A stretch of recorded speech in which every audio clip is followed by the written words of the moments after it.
pleasant good morning to everyone, and welcome to another edition of the Coles Brown Show right here on the Black College Sports Network. Yours truly, Coles Brown. Our guest menu on today's show will be Ossie Clark. It will be part of the panel who'll join us on today's show.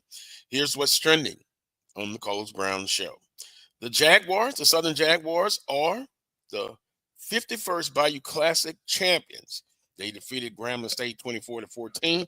We'll get into a little bit of that. Also, the 2024 SWAC Football Championship is set in a little bit over 2 hours in Jackson, Mississippi, Southern University, and Jackson State.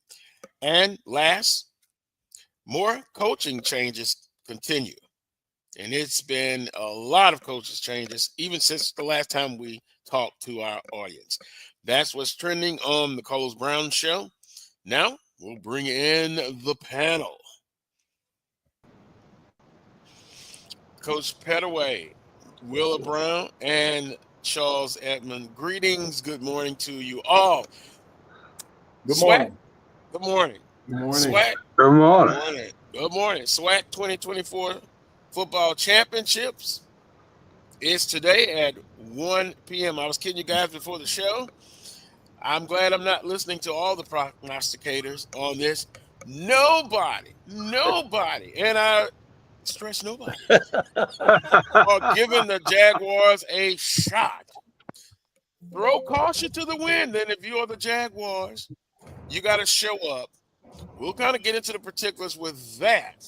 But before then, last week, 24-14 victory over Grambling State University, 51st annual Bayou Classic. I'll save my thoughts for a little bit later, but 24-14. The panel, your thoughts on the ball game last Saturday? I thought it was, go first. Okay, Carlos, I thought the script went the way it's been written all year. Southern did what they had to do to win a football game. And that's what they've been doing all year. That's not going to change it. And it didn't change in the Bayou Classic. Wasn't pretty, but they did what they were supposed to do. Right. Yeah, I mean, as Coach Pettaway said, they've been playing that way all year. And my mantra has always been, at some point in time, it might come back to bite you in the butt, but it hadn't yet, and they're still winning. So, you can't begrudge success, and they've been successful. So, I mean, they keep doing what they're doing, and throw caution to the wind. Charles? And for me, Southern did what they had to do. They took care of business. The one caveat for me, though, was I wanted to see if this Southern offense can continue their momentum from UAPB and finding some offensive rhythm. Because, that had been the story for most of the year, even in the first meeting, trying to figure out who the quarterback was it going to be. Was it going to be Bowden? Was it going to be T-Set? Was it going to be Woods? And so I felt like Southern found some rhythm offensively. Their defense has been most of the year has been pretty stout, and I think that's going to be one of the big storylines today. So, I mean, Southern was the better team, and I wanted to see offensively what Southern was able to do, and they were able to do just enough. So that's what you needed to do, and the better team won the Bayou Classic. I hate to say it as a Grambling night, but it is what it is, and it ain't what it ain't. What it wasn't was a win for my alma mater, but what it was the take care of business victory for the Jaguars. Well, in my humble opinion, offensively, when we look to this game coming up, I think it's all on the offense, at least 95% of it. Play calling, don't be too predictable on first down. But let me stop right there. Let me go back to the Bayou Classic. And we saw Southern University. I agree with everyone that said on the panel. It's the same recipe that they've had for winning football games. They run the football, do just enough in the passing game to get things done. And by the way, they were successful on some first downs, but 95% of the time they ran the ball right into the strength of Grambling State's defense. Now, they ended up with over 200 yards rushing, but the rhythm was kind of slow at first. But Southern University with a retooled offensive line about 5 games ago.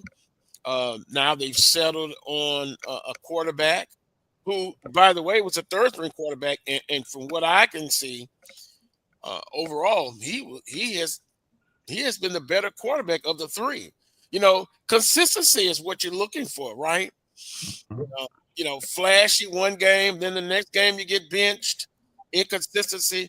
I think you found that with Jalen Woods, and if he's successful in his part today offensively, he'll be right at home next week.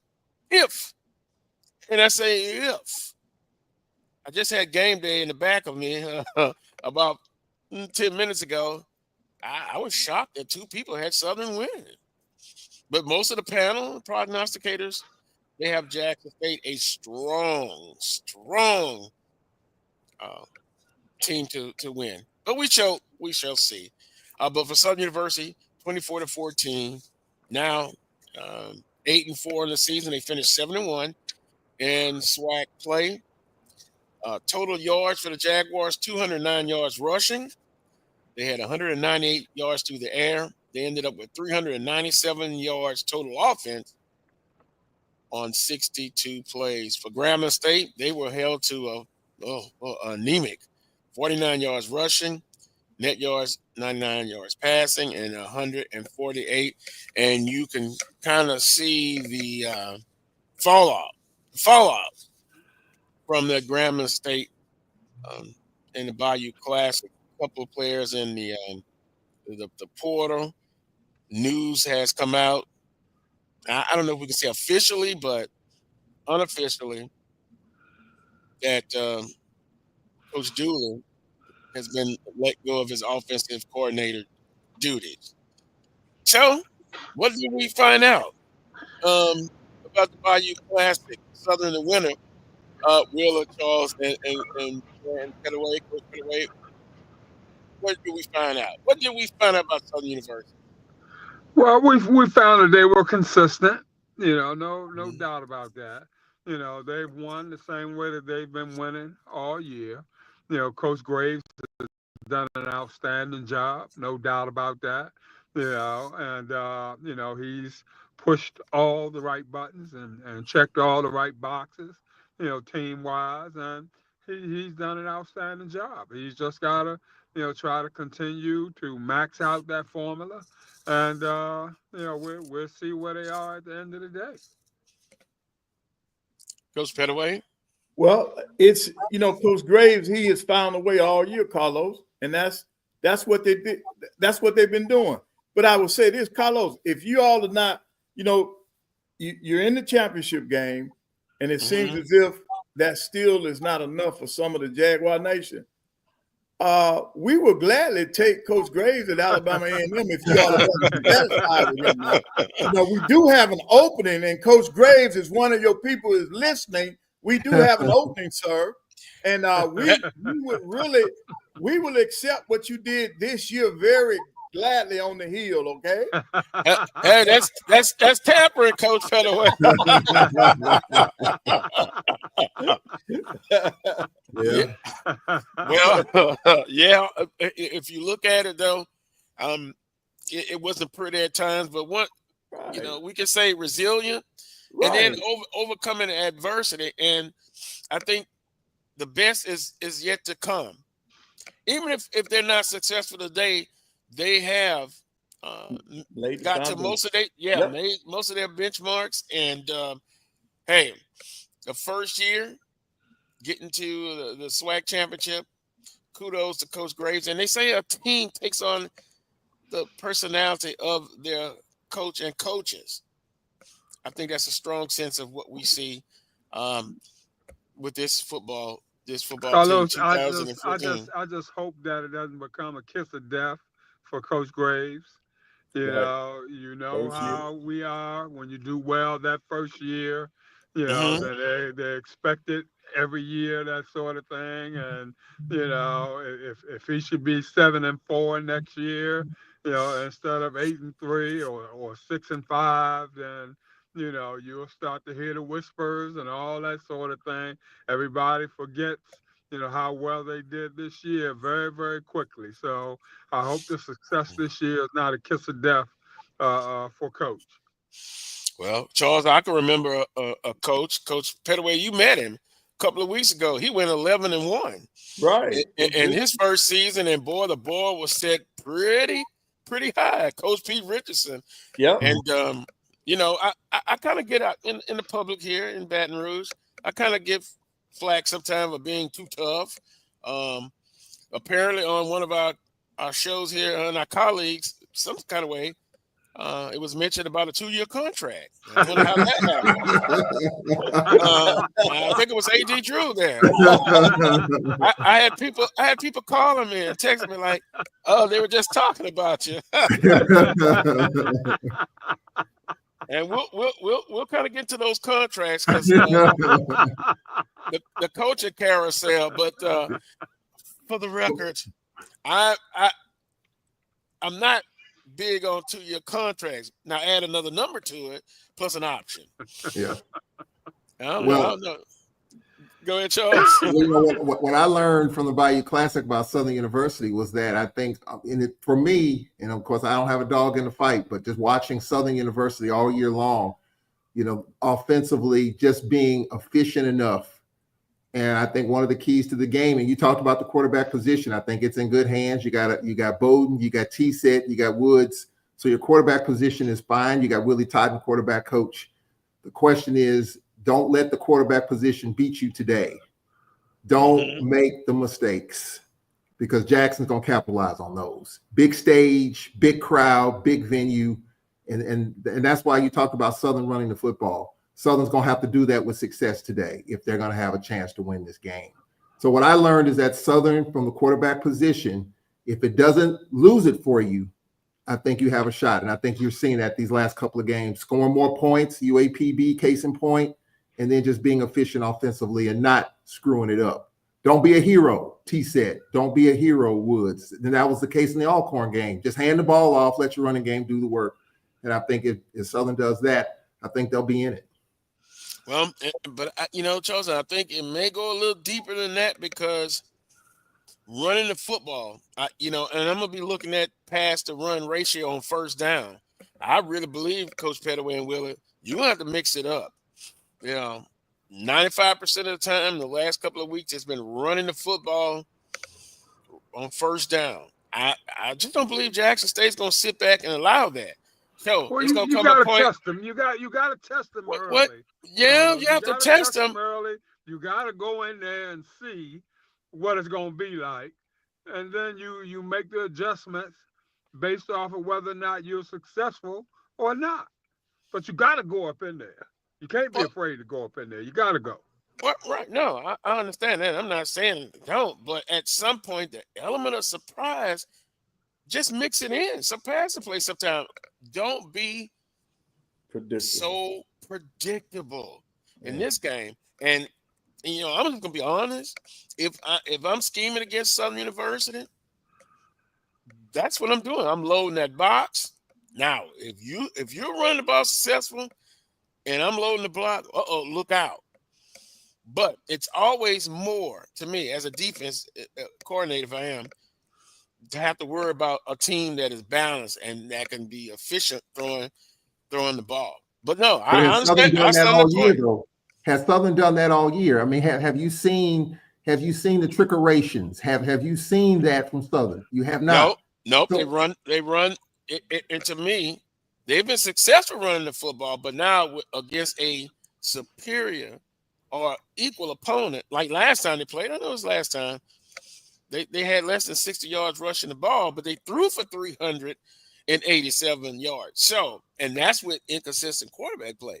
Now, this time, if you can take some of that, hell, I'll take 250 passing yards and mix that in with 150, 140 yards rushing.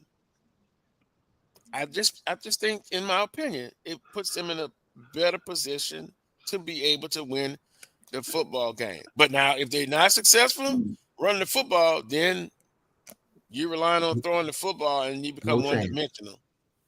Right. And see, I think if they can establish the running game, they'll keep that Jackson State offense off the field. They got to Mhm. establish that running game, man, Mhm. because they can't stand back there passing the ball because they'll end up giving the ball back to Jackson State. Now you got all that firepower on the field. Keep their tails on the sideline by running the football. Yeah. Mhm. Yeah. And controlling the line of scrimmage with that rushing game. And at the same time, clock management. You got the clock in your favor. Mhm. Winding that game down. At what point, guys, do you stretch the field? Now, could Coach Graves change it up and try to stretch the field early in the game just to see what he's got? Now, if he can get the intermediate stuff and move the chains, yeah, you can do that and you can run the football. Then you got something going. But you've got, as Wheeler Brown said, I think you got to test them. And the question is, do you do it early just to see where Jackson is? I mean, it's a big moment for them too. So I would think that but your bread and butter, what got you to where you are right now is running the football. That's what got Southern to where they are right now. To go away from that is not who Southern is. And a big stage for young quarterbacks like Woods, like T-Set, in this big stage, a quarterback's best friend is what? Running the football. So if Southern can do that, 3 yards, 4 yards in a cloud of dust and stretch that defense every now and again and have success, then you got something going. But you got to settle your young quarterback or quarterbacks in, and the only way to do that is running the football. Mhm. Let's see. I don't know. Maybe people misunderstanding what I'm saying. But Carlos, we just went out. And for some reason, I can't see the comments in the YouTube. By the way, like and share this video and the show. I'm just thinking. We're saying, yeah, test them running the football. But at some point, I just think you're going to have to be not so predictable. That's what I'm seeing. And then I go back to the offensive game plan. How do you attack on first down? And I will say this. I don't like when they behind the chains. If it's third and long, then they unleash the hounds. That pass rush Jackson State has. On first down, whether you get it running the football or not, you're going to have to have some success on first down. In other words, stay out of third and longs. And I think it was Edwin that said, I don't know if you can put it back up.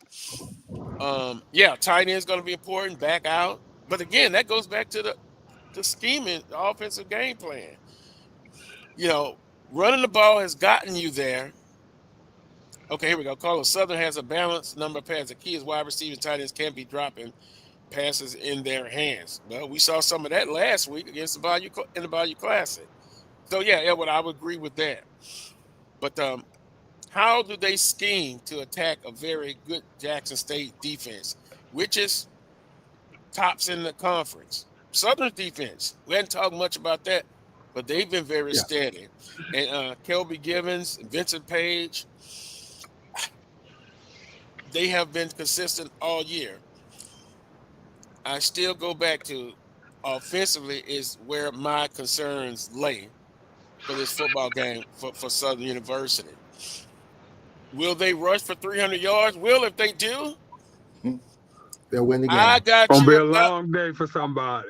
I got a real long day. I got a $1,000 gift card for you, Wheeler. if they rush for that many yards, I think they're going to have to really be balanced. Is what I'm saying. Mm-hmm. But Carlos, let's not take away Southern's defense. I think Southern's defense, they've been stout all year. They're like fine wine. They get better as the game goes on, and we know what they've done in fourth quarter and overtimes of games. I think Southern's defense is going to have to cause a couple of turnovers too to kind of help that out as well. Let's not. I mean, Southern's defense is nasty. I mean, shut us out in the second half. They've been stout all year in overtime. When they need to have a stop, they get it. So I think Southern's defense, if they send an early message, stay in the game in the fourth quarter, and let their defense go to work, I think Southern's got a shot at this one. Wheeler, the old timers say, Carlos, you dance with the one you brought to the dance. Yeah. Mm-hmm. The Southern got to dance with what they bring to the dance.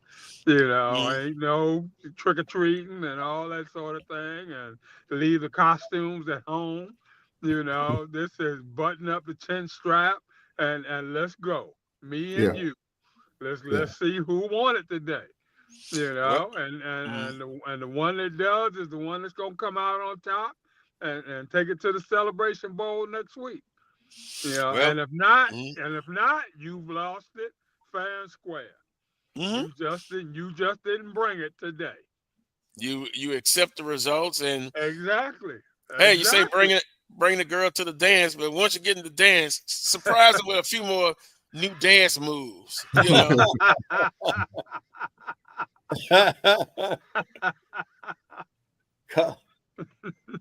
I agree with that.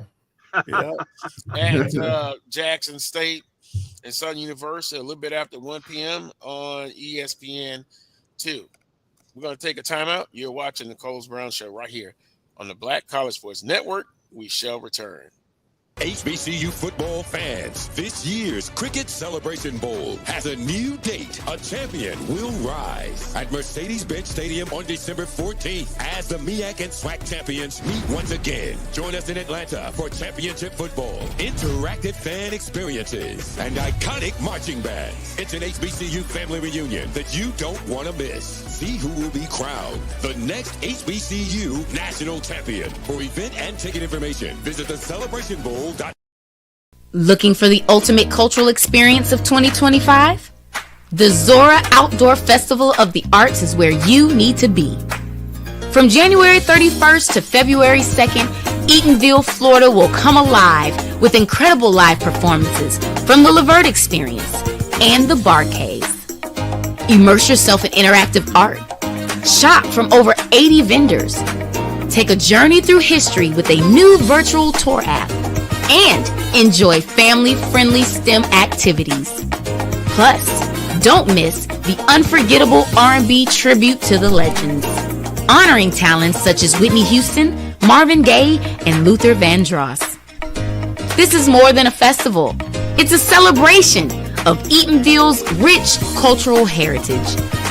Visit zorafestival.org for tickets.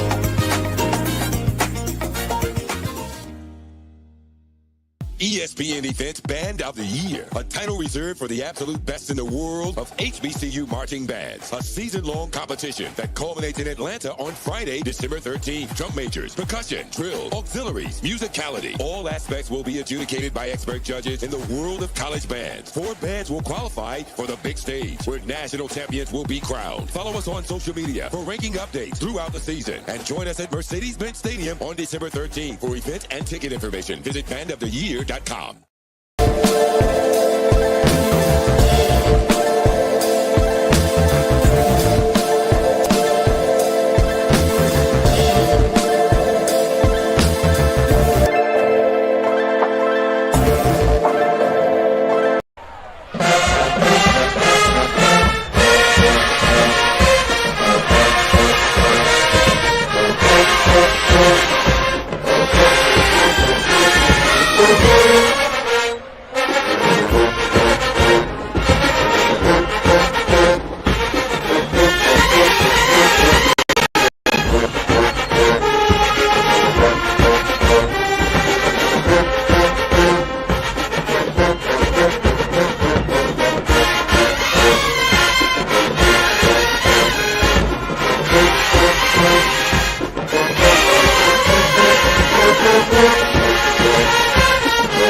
Welcome back to this week's edition of the Coles Brown Show right here on the Black College Sports Network. Now we're going to add another person to the panel. If he's backstage and waiting, he is Ossie Clark.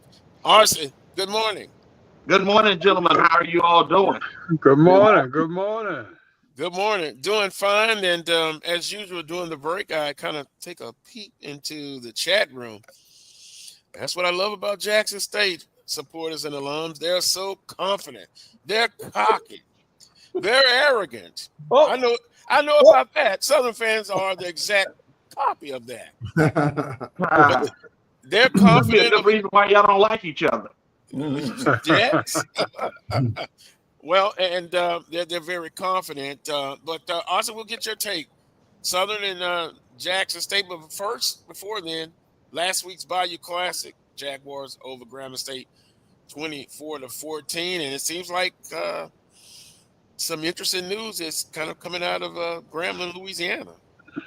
Well, let's start with the Bayou Classic. The first thing that we learned about the Bayou Classic last week is that everything across the board played out to its consistencies. Nothing was on the table that everybody did not expect. Southern did what they did. They played consistently ugly and won. Grambling had good moments and couldn't find a way to win. That's the way the season has gone all year long. And so when you just take a look at it, the script played out exactly the way it was written up for this season. And in Grambling, with things going on the way that they have been going on, you're absolutely right. People in the Piney Hills of North Louisiana off of exit 81, they are not happy with the way things are going. And thus, with that being said, you knew something had to actually happen. Some moves had to be made.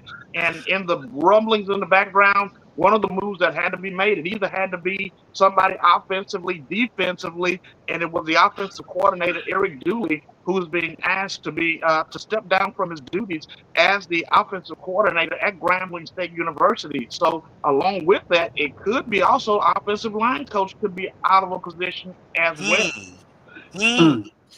Well, I have to be careful because, Coach Dooley at Southern University, let go after 2 years. Willie, you're laughing, huh? Me too. Yeah, I said that. Coach Pettaway, don't let him influence you there. And now, 1 year at Grambling State University, I think it's a time maybe if I'm in that position to sit back and reflect on what I'm doing.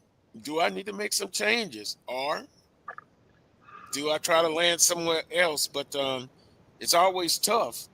And for Coach Dooley, we wish him the best. And, Carlos, he's got to do some soul searching. He's gone from sugar to S8 in a matter of a couple years. Wow. So from his point of view, he would be remiss if he didn't find out or search within and find out what's going on with him internally, that's not allowing him to maximize himself in a manner in which, got him all the accolades that, he received pretty much prior to going to you guys. And, before then at Prairie View, yeah, as the head coach. And then you look at Ossie, his long history and ties with Coach Pete Richardson on the staff. Is it sometimes maybe, Coach Pettaway, your niche, like Coach Stump Mitchell? He wasn't successful at Southern University, but his niche as a running back coach in the NFL. Is Coach Dooley's niche perhaps not being head football coach, but maybe a position coach or a coordinator somewhere else? Right. Yeah. Well, a lot of times they always say that sometimes if you're not a good head coach material, you might be a better offensive coordinator. But in this case, I think before he even got to Grambling, the offensive side of the ball, he was already missing. He did that at Southern. He was so predictable when he was at Southern. So I'm more like A.D. Brown. I think he's got to look within himself and see what made him successful prior to this, and then go back to that, because it's not the same. He's not calling the plays the same when he was at Grambling the first time.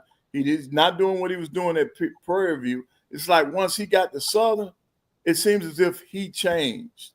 He changed his philosophy, and I think that's what has hurt him. Either that, or he didn't have the people, the personnel to run what he wanted to run. And that could be the case also, Coach Pettaway. Right. Could be the case also. Right. And because as a coach, as a good coach, you got to make that adjustment. You may have your philosophy. This is what I want to do. But if you don't have the personnel, then you got to come up with a plan B, A.D. Brown. Yeah. Who's going to touch him now, Carlos? That's the key right there. Because he's pretty much struck out the last two places that he's been. He'll You land know, somewhere. so he may be persona non grata for a minute or two, you know, as he tried to work his way back up that ladder to where he was. But I applaud Mickey Joseph for acting expeditiously, you know, in terms of making changes on his staff that he needed to make right away. You know, so he ain't hemming and hawing with this thing, which is good on his part. He's showing the Gramblinites, the Grambling faithful, you know, that, you know, last year was not acceptable. You know, he's gonna make some changes and attempt to get it right. So gotta applaud that, the swiftness of what he's done. Yeah, you can't. You look, because your head is on the chopping block eventually. You know, you're held responsible. You CEO. You know, and you know, friendship is one thing, and good feelings, and you know, you don't want nobody to lose their job. It's the holidays, but ultimately, I remember Coach Richardson told me something similar. My name is on that top line, and I've got to get it done. Yeah. So, I'll never forget this, Carlos. I was coaching high school football with a man in the state of Louisiana by the name of Freddie Hallman. And one of the things that he told me from the very beginning of our coaching tenure with each other, he said, "Coach, let me tell you something. The wins and losses go under my name." And that's the bottom line. Yeah. And so at the end of the day, no matter who's the offensive coordinator, the wins and losses are going to go under Coach Mickey Joseph's name. And so you got to do whatever you need to do to make sure that you ensure that you stay in the position that you're in if you want that job. If not, it was going to be tough sledding for Coach Joseph next year if no changes would have been made. And you even see it, Carlos. I mean, it's been a tough week for Grambling and Grambling Knights. So Grambling Knight and Broderick Fobbs was let go at ULM as quarterbacks coach. First year coach, kind of the same thing, just trying to put the pieces together, some missing pieces with that team. And he let Broderick Fobbs go, who was a part of that staff. But, you know, what I saw with Grambling and Alcorn, just kind of, it was confusing to me in terms of the offense, and I just didn't see it. So I just think that, and Mickey Joseph said it mid-season, there's going to be some changes. He made no bones about it. He said in the media it's going to happen. Just didn't know what those changes are, and it starts with that position and Coach Dooley. I do think though Coach Dooley's going to land somewhere, maybe not as a head coach, but I do think someone's going to take a chance on him as a quarterback's coach or something along those lines. I do think Mickey Joseph will land somewhere. I'm sure from a financial perspective he's fine. It's just a matter of whether or not he wants to get back in it and win. Well, we're going to talk a little bit later about some openings in the conference. A lot to unpack right there. Back to Southern and Jackson State. Less than 2 hours now. What are some of the keys for you, the panel, with Southern and Jackson State in this game? From the Jackson perspective, what do you think they're going to try to accomplish? Jackson's going to be Jackson. You know, they've won 10 games this year. You know, they've been fairly consistent pretty much on both sides of the ball. And, you know, they're going to line up and do what they do. You know, they're not going to change a whole lot. You're not going to see a whole lot of trickery and all that sort of thing. You know, they're coming at you. They're coming at you hard. And they're going to line up and dare you to stop it. You know, so you either going to have to rise to the occasion and get it done, or, you know, they're going to roll on. Right. And then, Carlos, I think one of the assistant coaches already gave you the game plan. They don't have to change anything. Let's just do what we did. that was the defensive coordinator. Right. And you should have saw it. You know, it was a press conference. You know, asking him the questions, and boy, he had that stoic face, confident. He said nothing. Now, I wouldn't be the one to go use that as bulletin board material, but if you're the offensive coordinator, you know, I know the players go against each other, but now I'm the offensive coordinator, defensive coordinator. It's on, baby. It's popping. Yep. You know, now that's just me. Now we'll see how Mark Frederick handles it. But you look at Irv Mulligan, 5'10", 205-pound senior, over 1,000 yards rushing. He's averaged 6.7 yards on 157 tries. Circle that. That's 6.7 yards. So, I talked about first down panel. If they're successful like they've been doing, second down, they're second and short. Then they can really open up that offensive playbook. But according to Wheeler, they're going to do what they do. They're going to do what they do. You ain't got to look hard to find them. You know where they're going to be. They lead the conference in rushing, 213 yards per game. And if you go back to when they played early in the season, it's kind of amazing, but then it's not. Southern threw for 387 yards, but I would bet, because they were down 23-0. Most of that came in the second half. Right. For Southern University. They had to throw the football.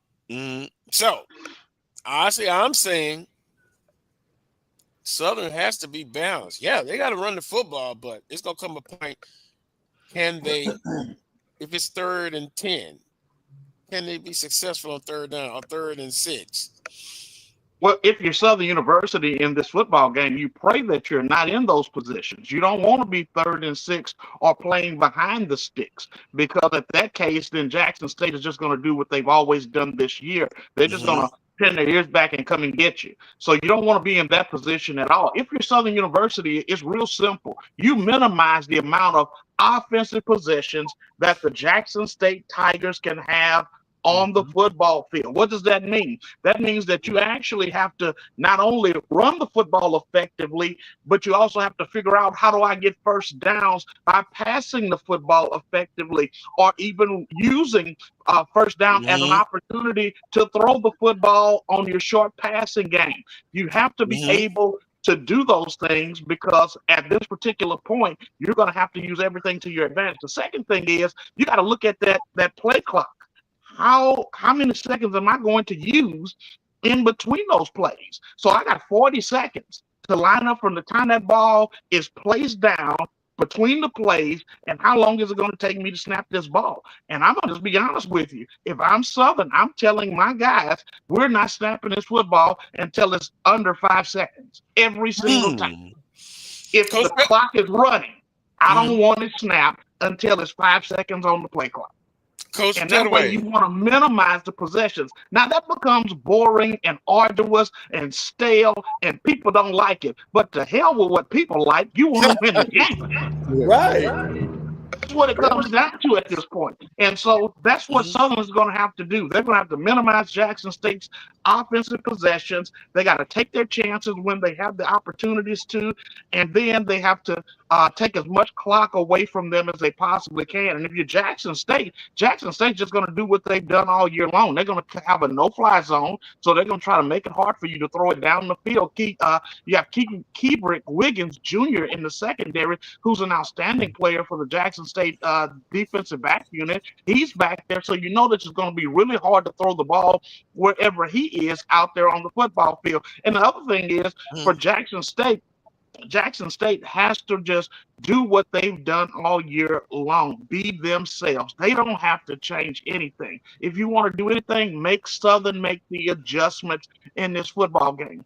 Do I think that Jackson beat Southern to sleep like they did the first time? No, I think it's a different ball game. Because right now, in the mindset of Coach Terrence Graves and Southern University, this is about retribution. This is not about revenge. This is about getting to the next level and telling people that, hey, what happened earlier this season was just the fact that we were still learning. Now that we know who we are and what we are, we're in a position where we can take this game right to Jackson State and possibly come away with the victory today over the Jackson State Tigers.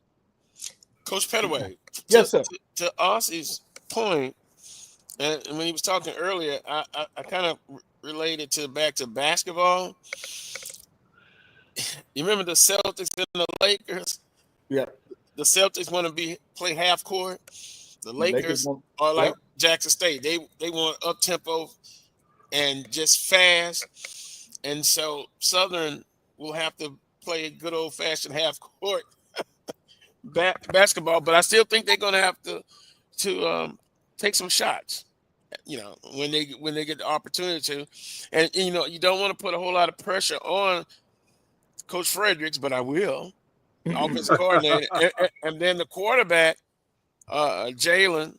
The crowd is going to be raucous, but hell, Southern played in the Bayou Classic, which that's a large crowd. I'll let you debate on which crowd was more electric. But I think Jalen Woods has to continue to do what he's been doing. Minimize the mistakes and get the ball where it needs to go. But I think they've got to put him in a position to be successful. I'm going back to the offensive coordinator. That's who I got my eye on, folks. That's who I got my eye on. Yeah, but this time of the year, I'm like Ozzy. You got to do what you got to be you. But Southern's got to control the tempo by running the football to keep Jackson State off of the field. That if they don't do that, they're not going to be successful. They got to. Yeah. So the running game has to be a priority for them. You pass to keep Jackson State honest, but you need to run that doggone football so that you can control the pace of the game. Now, if you slow it down enough, that keeps Jackson State off rhythm. They're off schedule. Keep that offense on the sidelines. I guess the big question is, and maybe I'm not, I just don't think you'll be able to beat Jackson State running the football only. Now, if I'm wrong, and then what is successful? 3-4 yards running the football?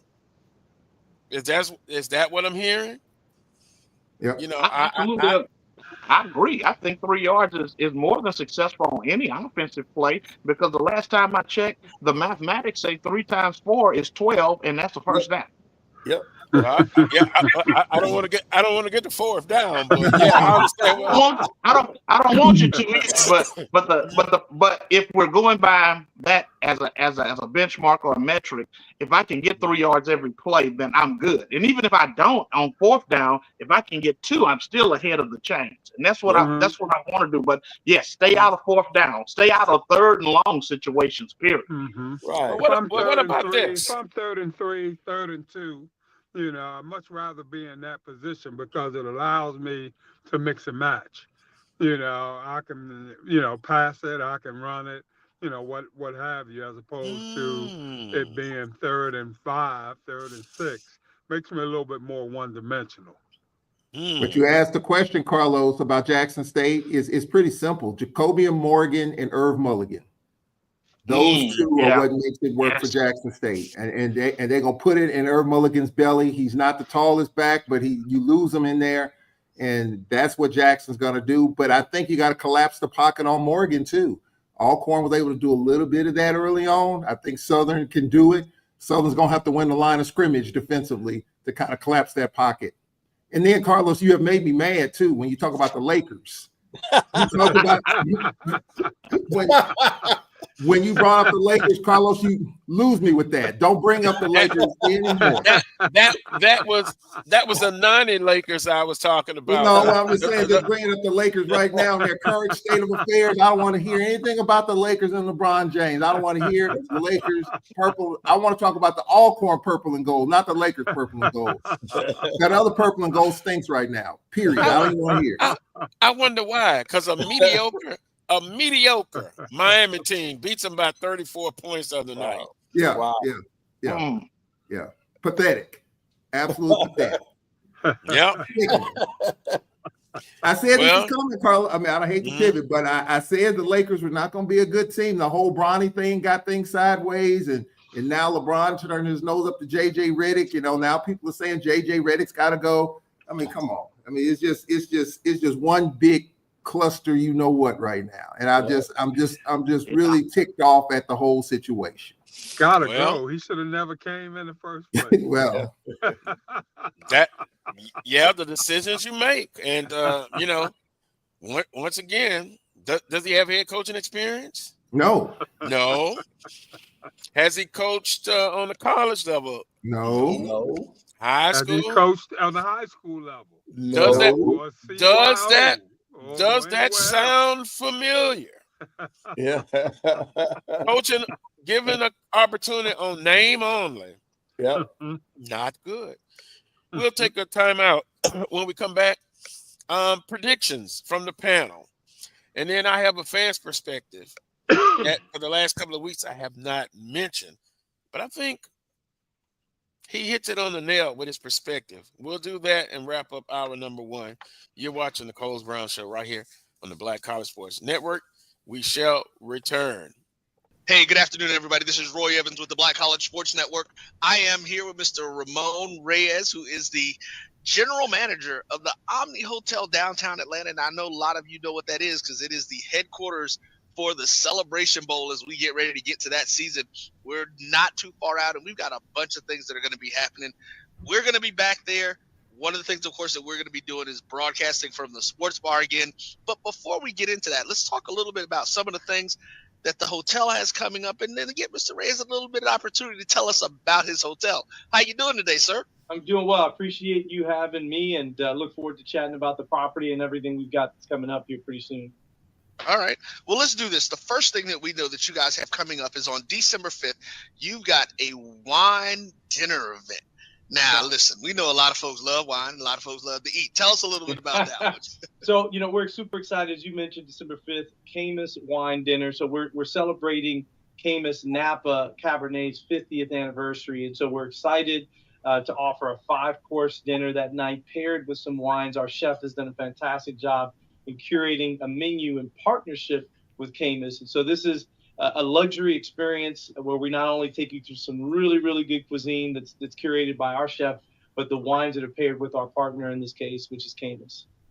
Oh, man, that sounds like that is going to be amazing. We're going to definitely have to get our HBCU folks to come out and look at getting engaged in that. Now, let me make sure. Is that the one that we got the code for? That we'll be able to do this one, it's available to be reserved on our website, Open Table, Eventbrite. So through any of those channels, our guests can find the dinner there and read up on all the offerings and take advantage of it and book their reservations. Okay. So again, it's the Camus Wine Dinner. That's going to be that's a Friday? Yeah, so it's on December 5th. It'll be in New South Kitchen, which is here within our hotel right in the main lobby. Oh, wow. And that was another question I was going to have because I've been seeing that New South Kitchen. And I'm like, okay, we got us another food spot to go. Listen, I'm a amateur foodie, so I like to get out and eat and taste some new places and things. So, well, I think the great aspect of these dinners is it's a journey, a culinary journey, but it's also an educational journey because these wine purveyors are there. They take everyone through the wines, how they make them, really the different tastes, why they were paired with the food. So it really is a cool experience that we hope others will take full advantage of as they come be introduced to New South Kitchen and certainly our property as well. Well, listen, we definitely are going to do everything that we can to get as many HBCU folks out there for that one because that sounds like it's going to be something great. So again, folks, the Camus Wine Dinner, December 5th at the Omni Hotel downtown. We're going to jump into that and let it go. And, listen, thank you for that.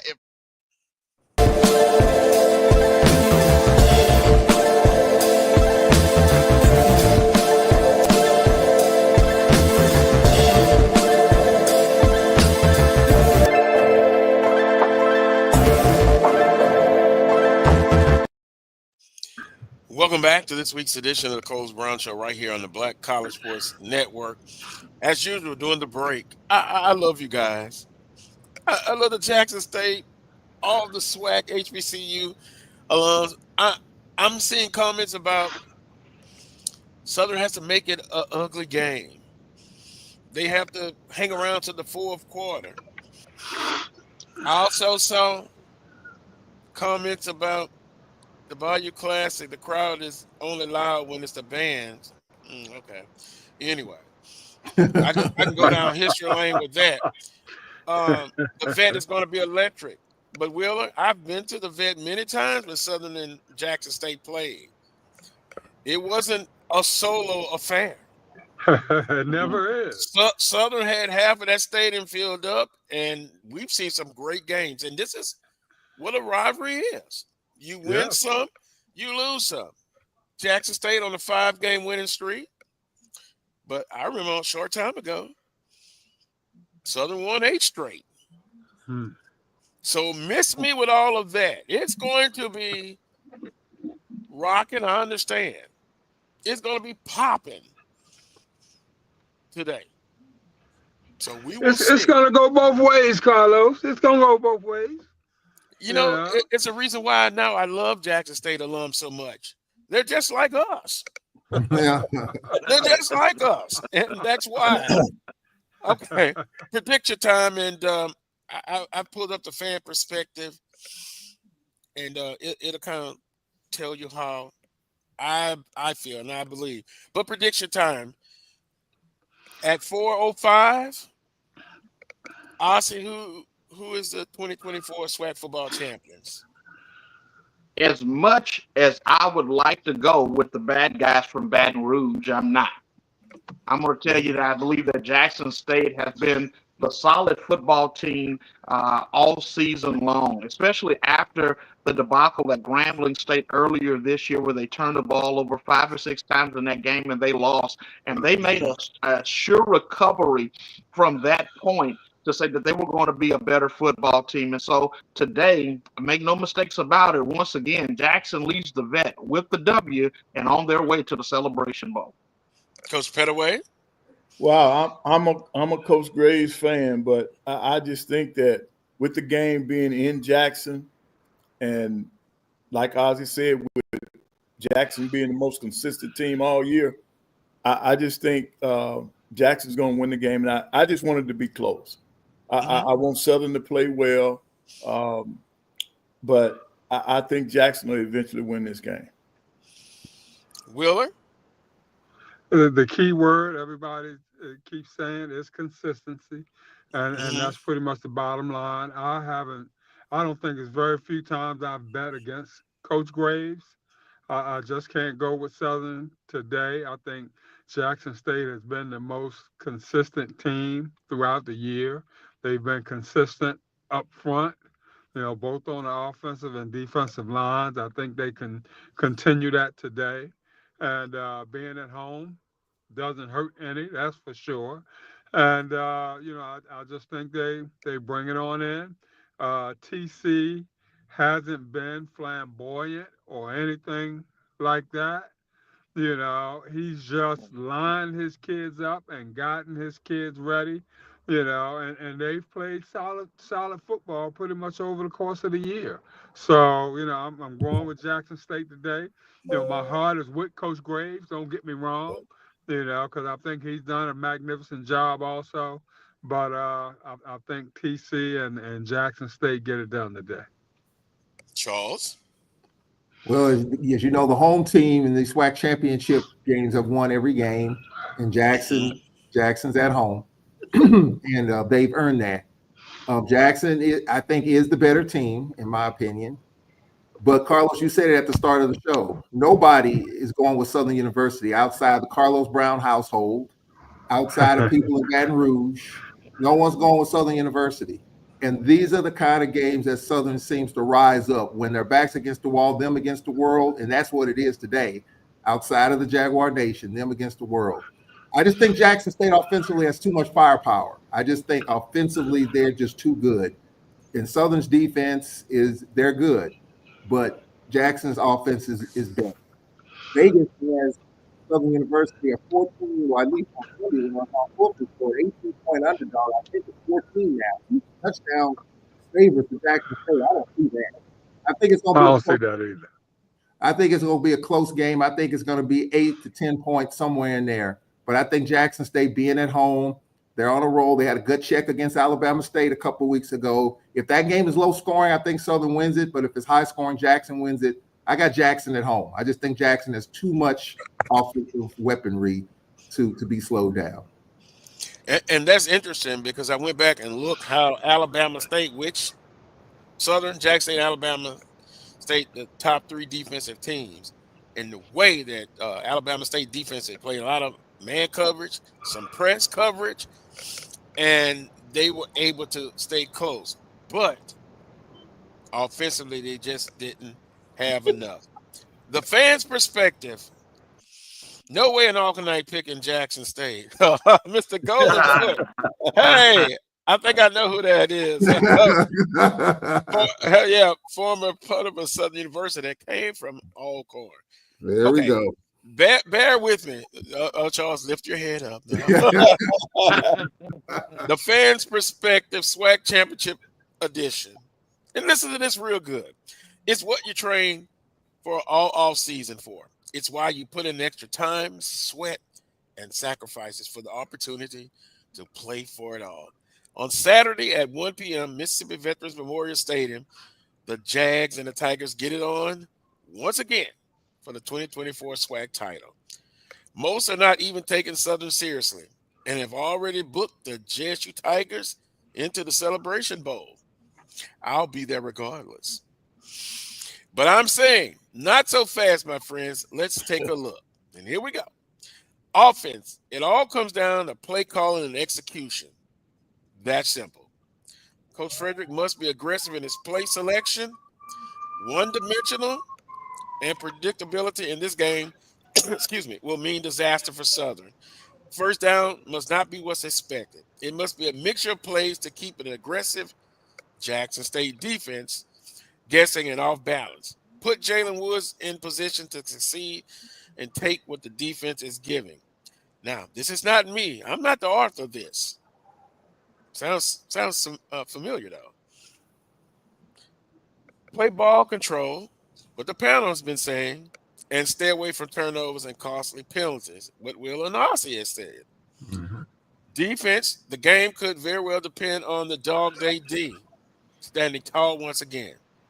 This must be a day that they tackle well and keep the running game at bay. At least try to contain them. Force JSU to do what they're not used to, and that's playing a complete 4 quarters of football and have to make plays to beat you. Stop right there. Wouldn't you agree that they've blown out people in the first half? I think someone on the panel said you got to make it ugly and play to the 4th quarter. They're not used to being in close ball games. Who's that? Carlos, someone said Jalen in street clothes. What? Wait a minute. Somebody's just trying to push my buttons to get my blood pressure.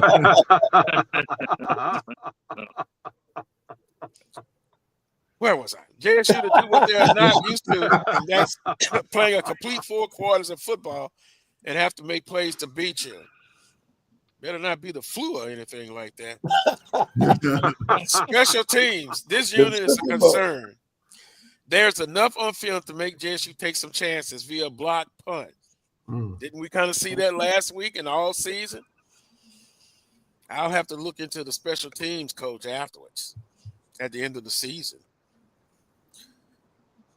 This weekend, they must play assignment sound football, and Joshua Griffin must be locked in because it could be his leg that wins this one late.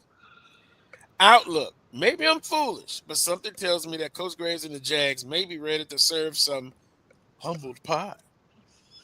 With nothing to lose and a chip on their shoulders, I think the Jags will catch Jackson, thinking this is the same team they met a few months ago, and spring the upset. Grambling and Alabama State provided great blueprints. Now it's on the Jags to execute. The Fans Perspective prediction is Southern 23, Jackson State 21. Where is this team mentally? We know, talk about Southern, we know they're playing for a championship. Jackson State has won 5 in a row. Does that come into play from a psychological standpoint? Maybe, maybe not. But you got to line up and in the trenches, who gets it done? Play calling, everybody has to be on par for Southern University. I went back and looked at that Alabama State and Jackson State game. I just love Alabama State's defense's approach. They were in people's faces. They just couldn't get it done from an offensive standpoint. We shall see.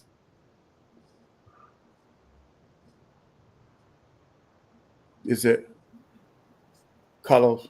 Uh-oh. Okay, we're back. I'm pulling for Southern. My heart says Southern University, but in the grand scheme of things, I think it's going to be a much closer game than it was before. But I think Jackson State gets it done today. And I think it'll be something like 30 to 20, 21. High But scoring.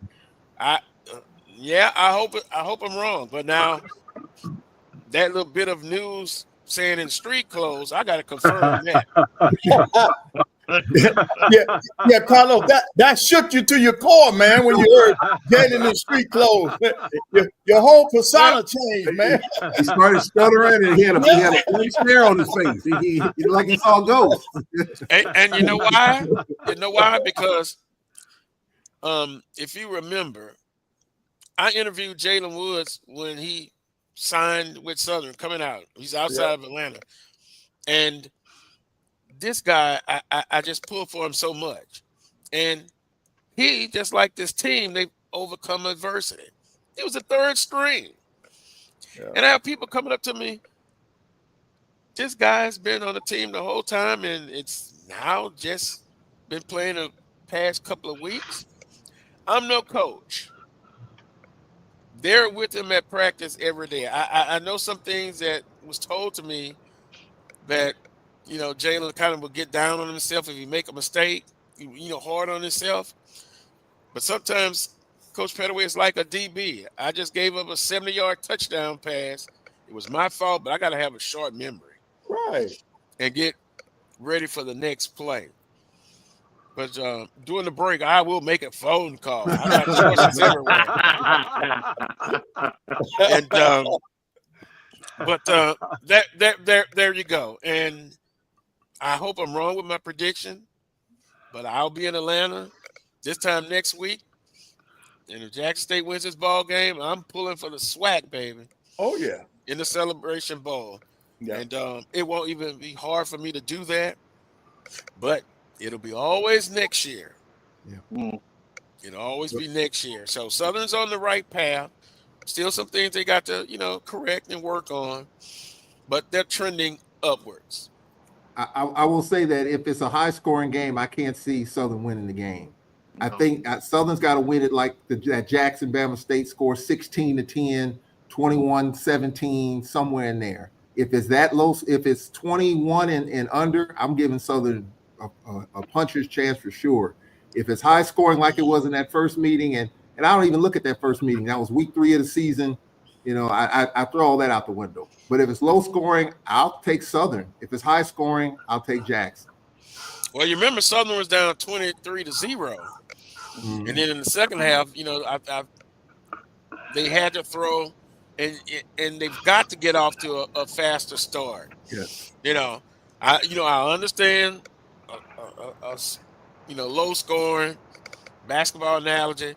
They've got to slow it down, eat the clock up. But there are going to be some opportunities that they're going to be able to make some explosive plays. They're going to have to do it. For Southern, it's all about getting out to a faster start and don't falling behind. Hell, if you want to put it, well, if they can stay close to the fourth quarter. I've seen those comments. But, you know, if they can do it, it'll be the second time all season where they got off to a fast start. And he didn't have to wait to overtime in the fourth quarter to get a victory. I'll take it. Boy, it would be so nice if they can get off to a fast start and put some points on the board. And again, I go back to the offense. Take some of the pressure off the defense today. Yeah.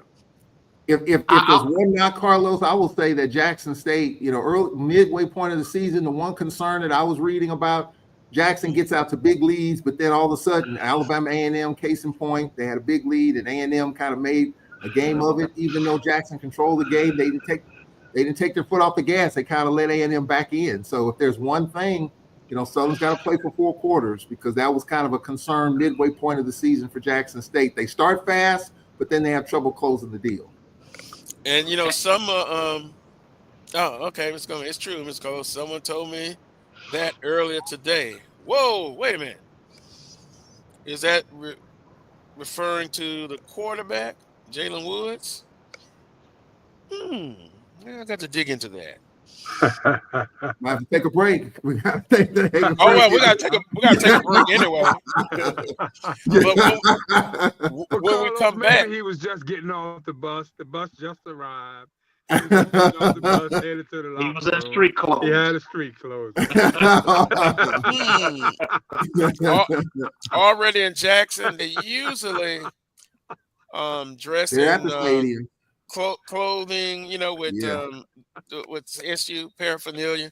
But we'll see. We'll see. But when we come back, the coaching carousel has begun again. Week 2.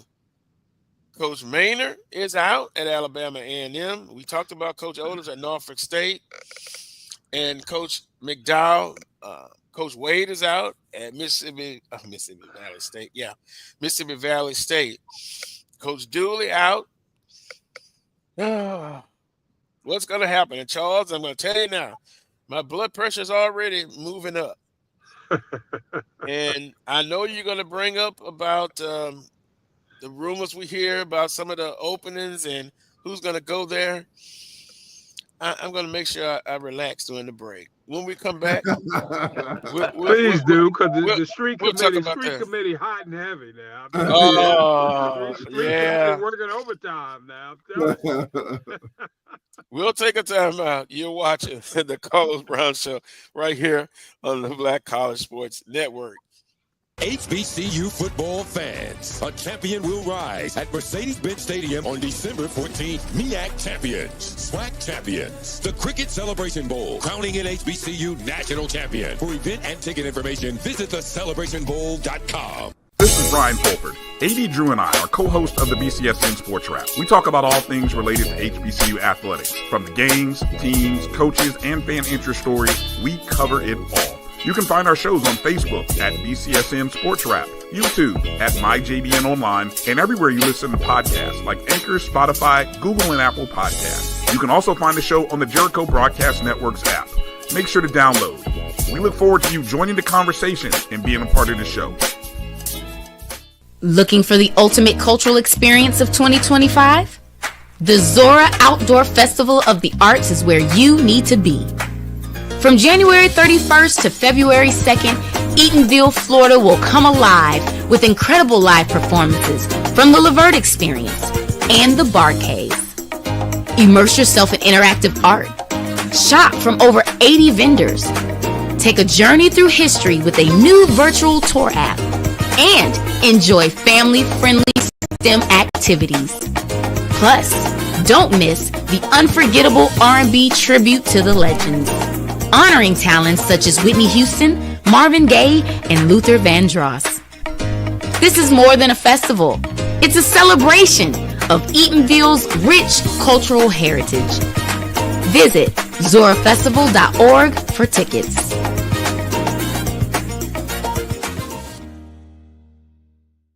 ESPN Band of the Year returns to Atlanta on December 13th. 4 marching bands will qualify for the big stage, where 2 national champions will be crowned. Follow us on social media for rankings updates throughout the season. And join us at Mercedes-Benz Stadium on December 13th. For event and ticket information, visit bandoftheyear.com.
Welcome back.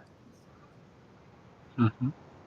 Carlos is Charles. I think he was going into the break. He was talking about the coaching changes. Oh yeah. There's a bunch of them. There's a bunch for sure. I was just looking at a tweet from someone about Prairie View's coaching search, and according to a report here, they've interviewed former All-Core coach Fred McNair, Dawson Odoms, who was at Norfolk, Valdosta State head coach Tremaine Jackson, and former head coach Mel Tucker, who was at Michigan State. I think Prairie View played Michigan State last year, so that's just something that's coming out. And according to this tweet, the word on the street is that Clark Atlanta head coach Teddy Keaton remains the preferred candidate. Nothing official, so I'm sure you're going to hear a bunch of names being flashed around. That's going to be an interesting hire there at Prairie View. That's going to be real interesting. If they have already talked to those people, that's outstanding now. If that's true that they've talked to those people. Wait a minute. What? I'm back. I don't know what happened. what was that about Prairie View? All right, Carlos. So according to this report I just saw on X by Rocky Miller, anonymous reports say Prairie View AD they have a search firm, and they've interviewed former All-Core coach Fred McNair, ex-Norfolk State head coach Dawson Odoms, Valdosta State head coach Mel Tucker. Mm-hmm. And of course, Prairie View played Michigan State last year. The word on the street is that Clark Atlanta head coach Teddy Keaton remains the preferred candidate despite no official interview yet. So Prairie View's already off and running with their search. But look, I thought about. And if you go with Keaton, if you go with Keaton, you might as well kept Bubba. Might as well gave him another shot. Well, let me ask you this: the coach involved. You mean to tell me is that the head coach at Valdosta State? Yeah, Valdosta State head coach Tremaine Jackson. Mm-hmm. I know of him. Yeah. They're still in the playoffs. How did that happen? They play today. Well, it's their interviews. I mean, you can still do interviews. You know, you Skype and all that sort of thing. Yeah. So I'm sure we're not talking about anything on campus. And know that Prairie View had hired a search firm, to conduct that. So, that search firm going about the business of narrowing things down and giving Prairie View the best options that are out there as they see it. Right. And then Prairie View will come behind them and pretty much, I ain't gonna say interview the same people, but kind of take into consideration what they've said and then decide which 2 or 3 that they may want to bring on campus, to kind of, as Charles would say, kick the tires a little further on, that sort of thing. Well, taking all that and then make a call from there. Yeah, because I think but getting a firm. I don't believe in the firms either, but Valdosta is supposed to be playing Virginia Union today. Mm-hmm. I thought, from the CIAA. Yeah, they are. Yeah. I guess when you go ahead, Ossie, go ahead. I was just going to say that if Prairie View looks at Teddy Keaton now, here comes the interesting question. Doesn't one of the Cole brothers actually coach with Teddy Keaton at Clark Atlanta? Which I'm told that he is persona non grata anywhere in the black college world, with the exception of Clark Atlanta. Wow. Well, it's the way you look at it.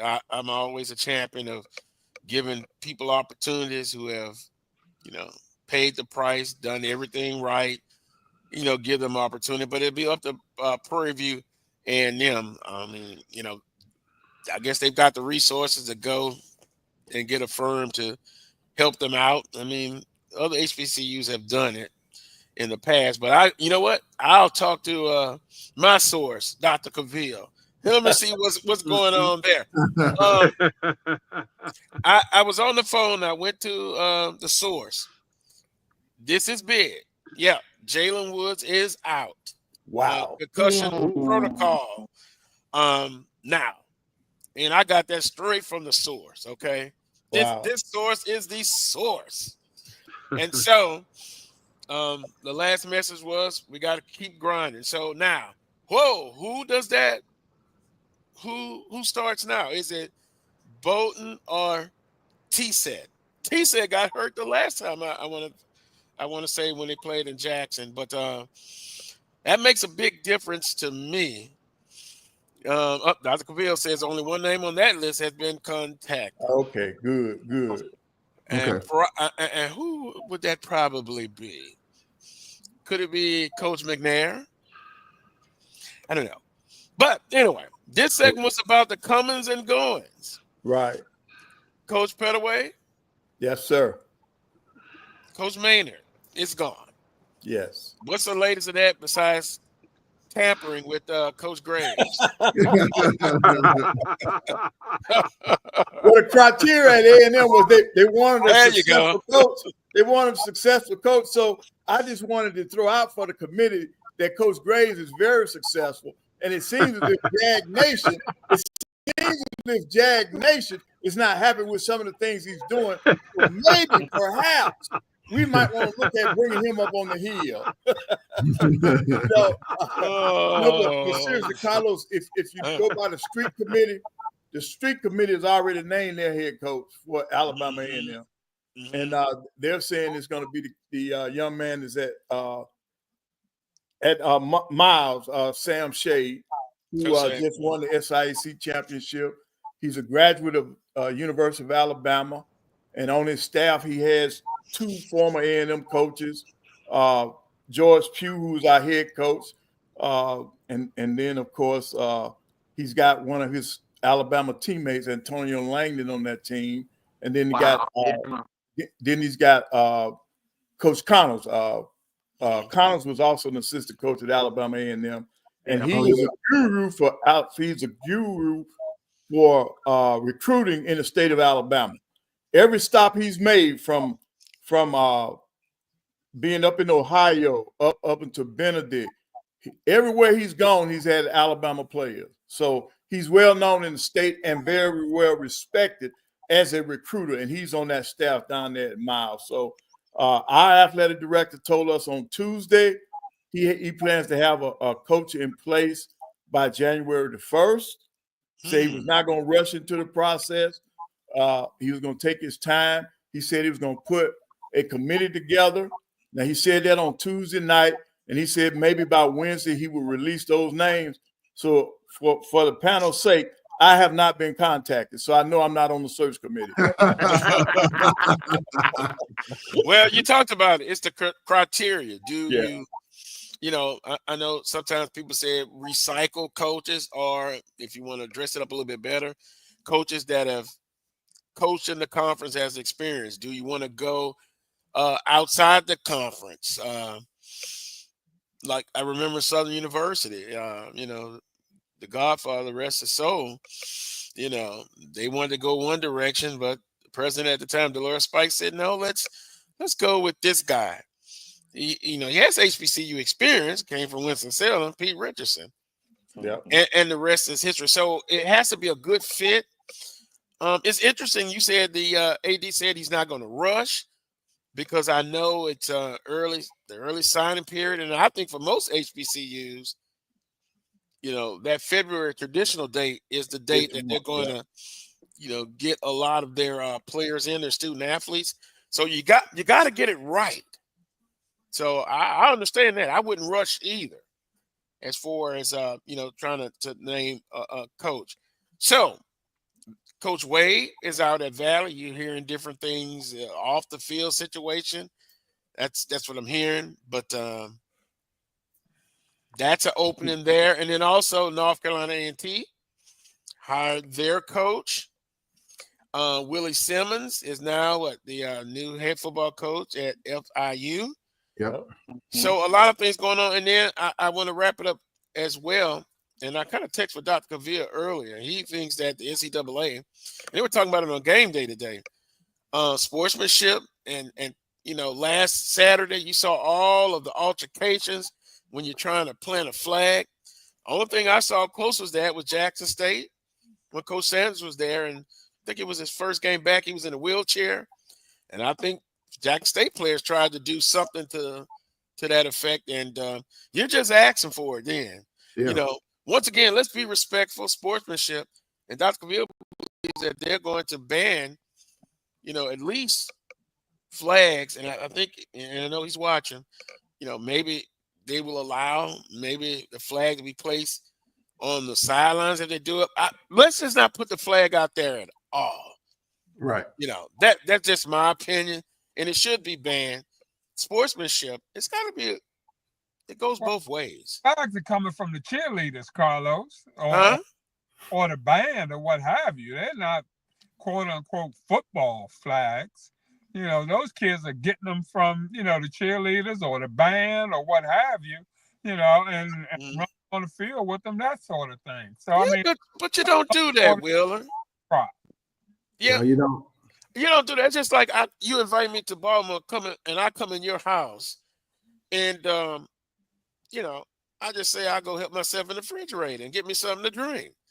Oh, look in the refrigerator. No, don't do that. No, don't do that.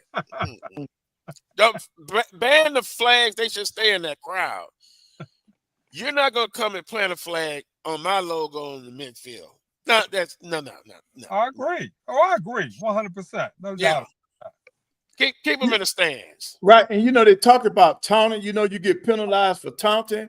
That's a form of taunting. So right. So they should do away with that. They should legislate that out of it. You cannot do that. Just put it in writing and then you through with that. Now, the next thing you still got to look at, though, Carlos, what are we going to do about the handshake after the game?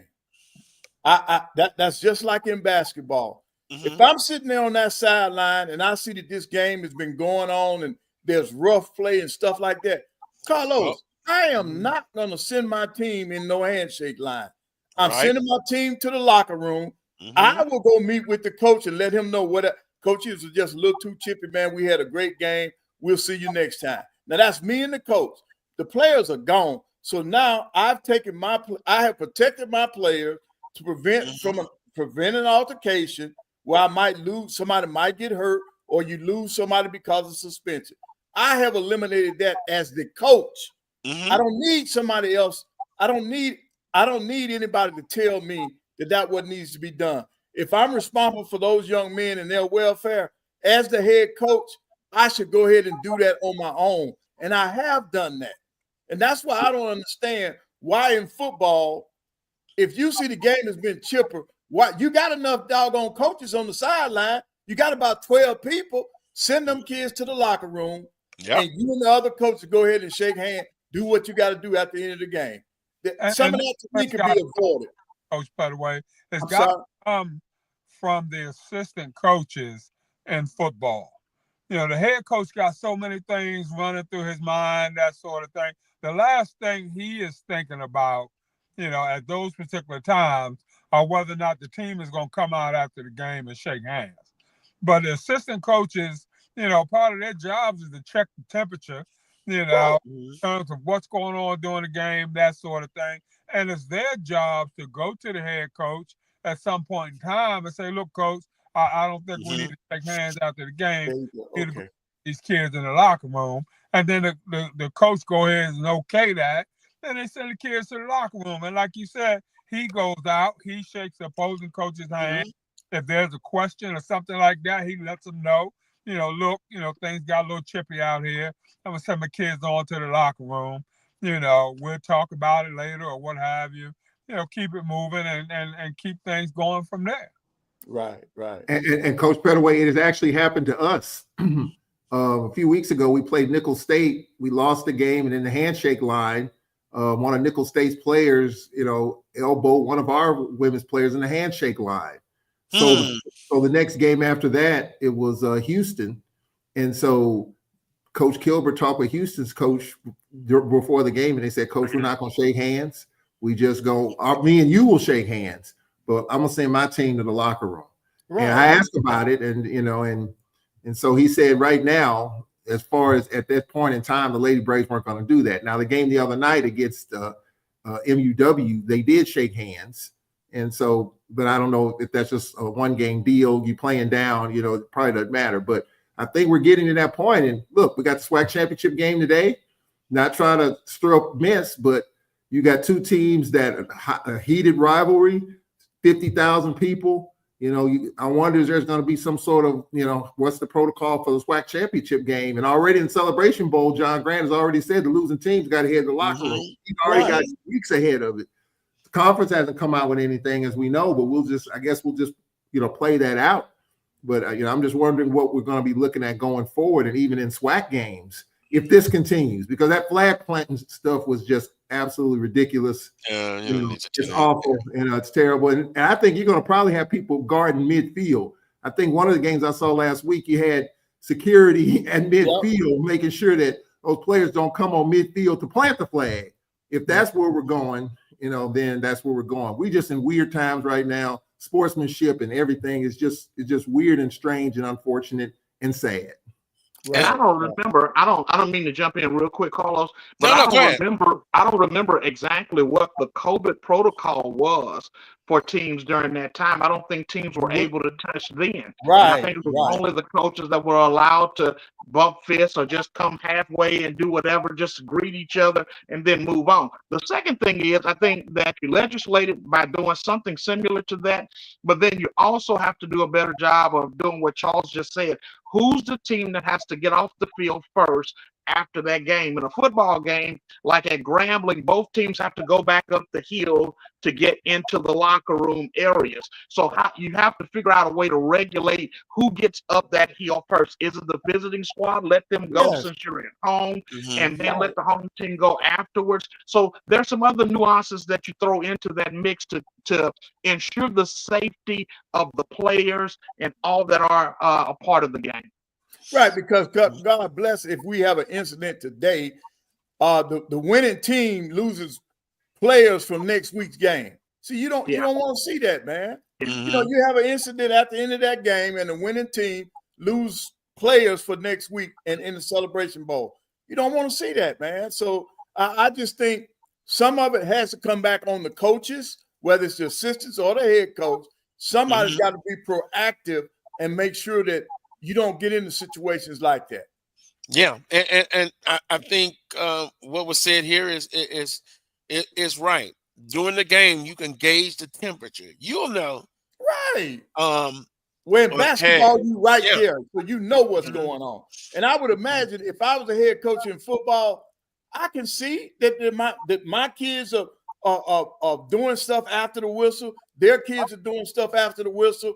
They've thrown these flags all game because of misconduct. Now I know this is not a good situation.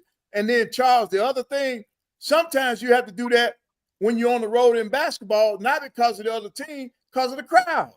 See, you get crowds that get involved in the game. There have been games where we have just said, hey, man, let's get out of here. Hey, coaches, I'm going up here to talk to this coach, get my kids off this floor. Because of the crowd, not the team. Yeah. And it was that way in Elmo, so bring it on. Well, Coach Pettaway, I got to push back now. I got to push back on that now. There's a situation in which somebody hired a heckler back in the Davey Whitney Coach Pettaway era. It was a heckler that was heckling Coach Whitney, and we wound up coming back from 26 down to win that game. So I agree, but Coach Pettaway, you know how that works. Come on now. Yeah, I often say you have to win in grace and lose with grace. Yeah, and the sportsmanship, it should be something that you shouldn't have to, but you have to put some things in place in today's society. And sports it's not exempt from the atmosphere that's going on, especially in the country right now. I mean, you can go back and look over the last few years, Little League ball, the parents, engaging with the umpires and referees. Yep, getting attacked. So I know I wouldn't have problem. And the worst thing could happen, the players are getting to it. You have training staff, young ladies out there, other personnel. What happens if somebody gets seriously injured? Yeah. And in the worst case scenario, someone loses a limb or loses their life. That it's not worth it. So gauge the temperature, and if it's been chippy all game, then there should be a process in place. You know what to do. Coaches shake hands. Let the teams go off to their respective locker rooms, and you just don't have that. Because And you're talking about crowds. I mean, yeah, I've seen some tough crowds over the year. But you know, one thing, over the years, even with the Jackson State and Southern football games, it's electric, it's powerful, but I don't think they've had too many that I can remember incidents. It's a good, healthy, clean, fun, and the players and the teams they feed off of that energy. But we must have good energy, not bad energy. Right. And then Carlos, like the Bayou Classic. Have you? I don't remember. Has there been an incident in the Bayou Classic? I can't think of offhand. I can't think of anything. Just your normal. Oh, and by the way, speaking of that reminded me. And I went back and looked at the film. Coach Graves says he kind of knew it was going to be called targeting. I just, maybe my middle-aged eyes are getting bad now. That didn't look like targeting to me where he laid for his head, and it wasn't helmet to helmet. But Coach Graves said he knew they were going to call it targeting. Asking you guys, was that targeting to you? I didn't see the play. Okay. I didn't think so.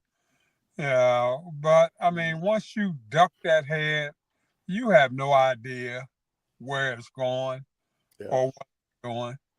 So I mean, this whole targeting thing is such a gray area, Carlos. Mm-hmm. Changes almost with the weather, that sort of thing. So, I mean, I don't know. I don't think so, but. And Ossie, I'm glad the young man is okay. I don't think it was malicious on either part, but I don't know. Maybe I missed something. I don't know. What do you say, Ossie? I don't think you missed anything. And I sat there and I saw it while the game was going on. And I sit there and I just saw it and I was like, man, that's just a big hit. That's just a heck of a play by a guy coming down the hill that wants to actually make a tackle and did a very good job of making the tackle. But I have to agree with A.D. Wheeler, what he just said. He just said it very well, that there's such a gray area now when it comes to this helmet to helmet and all of the concussion protocols and different things that are out there to protect players. And so now it's almost in the official's best interest to just throw the flag just because you just never know. And that way they can review it and look at it and see. And then those guys upstairs can make that determination. But from a football perspective, I'm telling you, that was just a solid, good football play. Well, according to Jeremy Clark, it's my middle-aged eyes. It was targeting. So honestly, your eyes are bad. Well, I don't have but one good one. Austin said he got an excuse. He only had one good one. Hey, but that's a great eye because, again, just in my opinion, Wheeler, it just looked like a hard hit. But I'm glad the young man is okay. And to your point, sometimes targeting. Then there were other games that Saturday where it was a clear-cut targeting, but the referee said it wasn't. No call. So I think Wheeler put it best, and you, Ossie. We're going to take another timeout. When we come back, have we covered everything? Willie Simmons now is moving on. We had some moving on with other coaches. Oh, Charles, you said in the text message that you think the celebrity coaching bonanza is still alive and well. Stop the madness. Stop the madness. Stop the madness. Oh, my. Michael Vick. Come on, man. Hold that point. We'll come back. Oh, unbelievable. Let's see. Carlos, how would you feel if Aeneas Williams was the head football coach at Southern University? I asked you that. I asked you that once before. No. We talked about that. No. And I love Aeneas to death. He's a pastor. He's doing well. He doesn't need the madness. And I will still say this. What experience does he have? He has football experience and playing in a high IQ. But you go right ahead If y'all interested in that kind of stuff, you go right ahead. I don't care if I'm the last man standing. I will not. I repeat, I will not be in favor of that. We'll take a time out. We'll come back. You're watching the Carlos Brown Show right here on the Black College Sports Network. Looking for the ultimate cultural experience of 2025? The Zora Outdoor Festival of the Arts is where you need to be. From January 31st to February 2nd, Eatonville, Florida will come alive with incredible live performances from the Levert Experience and the Bar Cave. Immerse yourself in interactive art. Shop from over 80 vendors. Take a journey through history with a new virtual tour app. And enjoy family-friendly STEM activities. Plus, don't miss the unforgettable R&B tribute to the legends, honoring talents such as Whitney Houston, Marvin Gaye, and Luther Vandross. This is more than a festival. It's a celebration of Eatonville's rich cultural heritage. Visit zorafestival.org for tickets.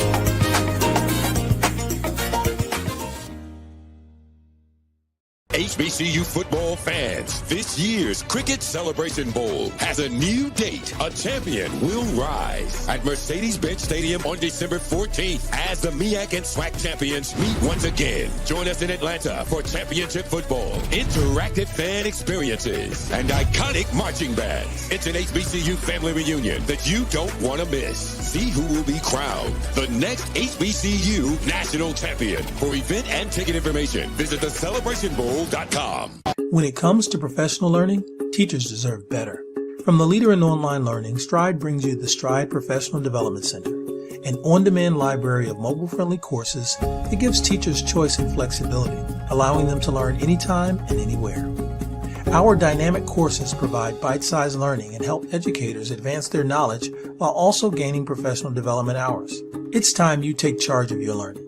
Visit us today to get started.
I'm impressed. Yeah, Mississippi Valley.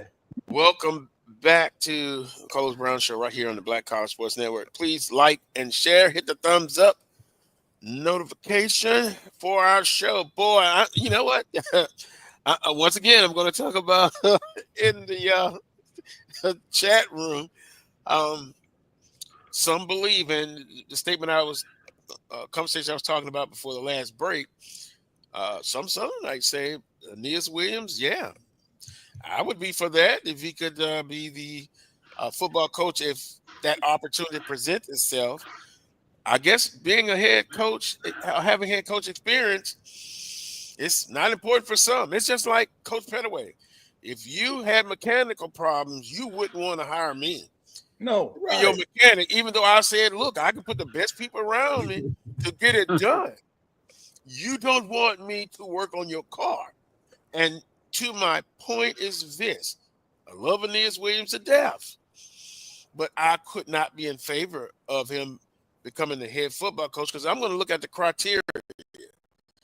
One of the main criteria, panel, is that you got to have head coaching experience, specifically on the collegiate level.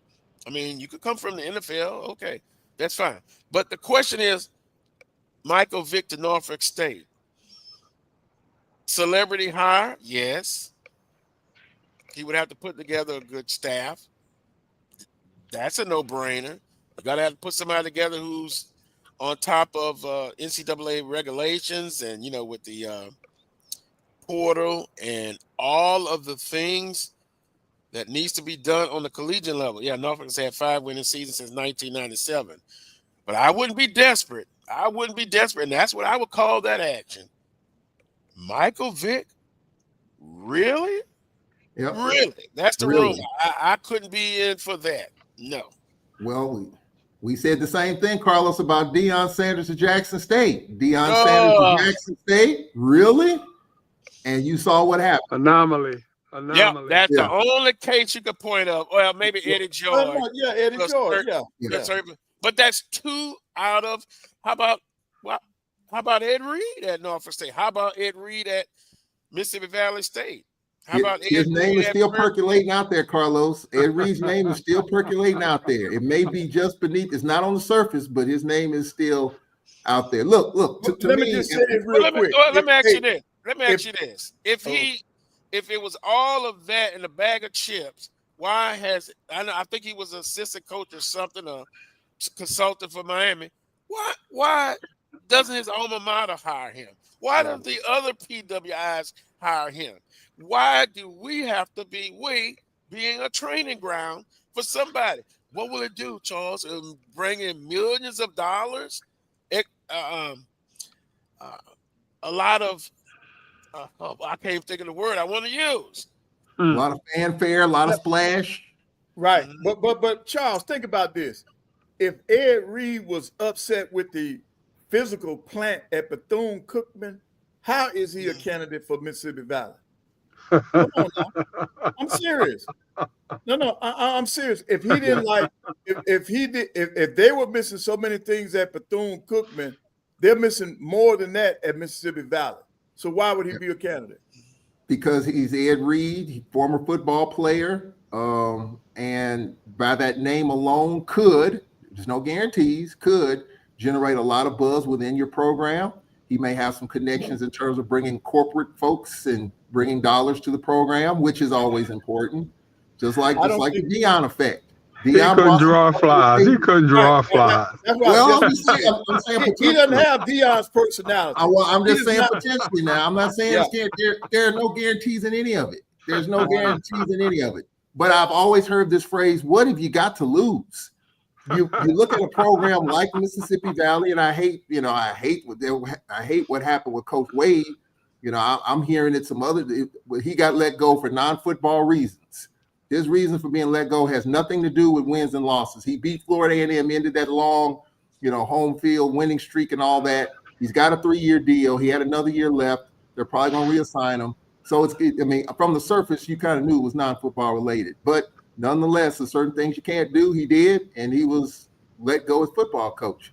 But, when you have programs that kind of sort of maybe desperate, and Ashley Robinson rolled the dice on that, and it paid off. And look, to me, there are 3 models out there, okay? The Deion Sanders model, okay? The celebrity path. You got Ed Reed, you got Eddie George, you got Ray Lewis. That's one path. Michael Vick, perhaps, maybe not. Then you got the Dennis Berry model. Dennis Berry was at Benedict. Yeah. Mm-hmm. Moved up. He's at South Carolina State. His team playing for the Celebration Bowl. Mm-hmm. And you got the Carlos Brown model, what you've talked about. Coaches that have worked their way up, the Terrence Grays, the Fred McNairs of the world, the Dooleys of the world. So, when you look at your program, where do you want to be in terms of getting a coach, and what are you looking at? And so I think the celebrity coach, some people say, what the heck? Let's go. When your program is near the bottom of the barrel, what have you got to lose? And I think some programs are kind of, maybe Norfolk's at that point. They gave Big Worm an opportunity. It didn't pan out. Where are you going from here? Why not roll the dice? Why not roll? And I think that's just where some of our programs are. The bottom of the barrel, kind of, sort of, near the bottom of the heap. that's why I think Alabama A&M Coach Pettaway's got to get this one right. Oh yeah. Alabama A&M is trending downward, big time. After winning that SWAC championship, they have not done anything. And you hate it for Coach Maynard, but it wasn't getting there. So they got to get this one right. The ship is sinking fast. Prairie View, not so much. I think Prairie View's got, the water is in the boat, but I think it's not dire. I think at Alabama A&M, and it is, in my opinion, you got to get this one right. Whoever you hire, you got to get this one right. But the celebrity coaching model is still out there. Ed Reed's name is mentioned a little bit. You got Mike Vick's name mentioned. Ray Lewis, probably not as much, but it's not going anywhere. I said it a long time ago, and those names will continue to be out there for right now. Well, it's going somewhere, nowhere, because they haven't been hired yet. No, they haven't. But the names are coming up, though. I mean, I think we want the names not to come up. We don't want Mike Vick's name to come up, but it has. We don't want Ed Reed was at Bethune-Cookman. He screwed that up, okay? And he wants another opportunity. He's been at the last two Bayou Classics, lobbying and trying to be in the know. I get all that, but Ed Reed had an opportunity, he screwed it up. But his name is still going to be percolating around. In my opinion, I might be wrong. If I'm wrong, I'm wrong. But I just don't think it's going anywhere. I just think there's some people believe in that Deion Sanders model, even though it's an anomaly. Some people believe in it, especially when your program is kind of downtrodden. You say, "What the heck? Let's roll the dice. Let's go." Can we throw two words out there, guys? Can we throw two words? And I apologize again. Two words that come to my mind when I think about celebrity coaches. And from this standpoint, people think celebrity coaches will equal instant success. And that is not always the case. Where it may bring about a lot of fanfare like Charles just talked about, and it may even bring some corporate donors. That doesn't necessarily mean that the product on the field is going to be the best possible product that you can have. Now, make no mistake about it, do I think that Ed Reed could be a good coach, or do I think that Mike Vick could go into Norfolk State and do a good job because he's a Virginia boy and he has connections in that area? I absolutely do. But the bottom line comes down to, do these guys fit the model that you would actually want for your program? Going back to what Wheeler said a couple of weeks ago, what are the benchmarks that you want for your coach at this particular point?